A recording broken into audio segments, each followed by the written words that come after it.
நாட்டுல மழை கிடையாது, விவசாயம் கிடையாது, ஏழைங்க துட்டு இல்லாம கஷ்டப்படுறாங்க. ஆனா உங்க கும்பல் கிட்ட மட்டும் துட்டு வந்துட்டே இருக்குது. எப்படி செட்டு? இது பழைய காலத்து பில்டிங் என்பதனால மட்டும்தான் நமக்கு கொஞ்சம் 45,000 அந்த லெவலில் கொடுத்துருக்காங்க. இதுவே கொஞ்சம் நியூ பில்டிங் அப்படின்னு சொல்லிட்டு நம்ம உள்ள வீடு பார்க்க ஆரம்பித்தோம். அதுவும் ஒரு ரூம் அளவுக்கு தான் இருக்கும். இன்னும் ரூம் வசதியாக வேணும் அப்படின்னா ரெண்டல் இன்னும் அதிகமாக இருக்கும்.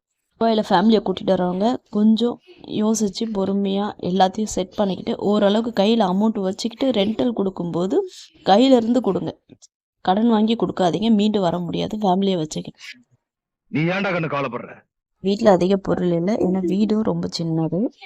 ஃப்ரிட்ஜு கூட இல்லாமல் தினமும் வாங்கி நான் ஃப்ரெஷ்ஷாக சமைச்சிட்ருக்கேன். ஸோ எனக்கு அது தேவையும் படலை. வீட்டிலேருந்து வரும்போது நான் பாத்திரமும் கொண்டு வந்துட்டேன். ஸோ எனக்கு அதுவும் தேவைப்படும். வீட்டு சாமானிங்க கொஞ்சம் அதிகம் தான். நம்ம ஆரம்பத்தில் கொஞ்சம் கண்ட்ரோலாக இருந்து செலவு பண்ணுங்க. அப்புறம் புரிஞ்சுக்கிட்டு கொஞ்சம் எங்கே கம்மியாக இருக்கோ அங்கேருந்து வாங்கிட்டு வந்துடுங்க. சின்ன வீடு, சிக்கனமான செலவு. எங்கே இருந்தாலும் நம்ம செலவு பார்த்து தான் பண்ணியாகணும். அது துபாயாக இருந்தாலும் சரி, அது சென்னையாக இருந்தாலும் சரி. ஓரளவுக்கு உங்களுக்கு பயனுள்ளதாக இருந்திருக்கும்னு நினைக்கிறேன்.